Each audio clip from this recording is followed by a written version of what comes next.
स्थानिक स्वराज्य संस्था निवडणूक 10 नोव्हेंबर आधी आचारसंहिता लागणार आहे। सूत्रांची माहिती आपल्यासोबत वैदेही काणेकर जोडले गेलेले आहेत। वैदेही, एक मोठी बातमी समोर येते, आचारसंहिता लवकरच लागणार आहे, काय सविस्तर माहिती देशील? नक्कीच आपण बघतोय की स्थानिक स्वराज्य संस्थांच्या निवडणुका कधी नेमक्या लागतील या संदर्भात एकीकडे प्रश्नचिन्ह उपस्थित होत असतानाच 10 नोव्हेंबरच्या आधीच या संदर्भातल्या अधिसूचना जारी होणार असल्याची शक्यता देखील वर्तवण्यात आलेली आहे। सूत्रांद्वारा साम टीव्हीला ही माहिती मिळालेली आहे आणि त्याआधीच सगळी तयारी जी आहे ती सध्या सुरू असल्याची देखील माहिती मिळते।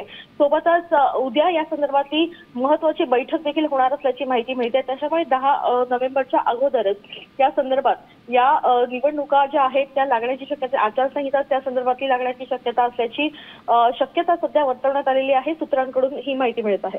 नक्कीच वैदेही, धन्यवाद सविस्तर माहितीसाठी। लवकरच 10 नोव्हेंबर पासूनच आता आचारसंहिता लागू होईल अशी माहिती खात्रीलायक सूत्रांकडून साम टीव्हीला मिळालेली आहे।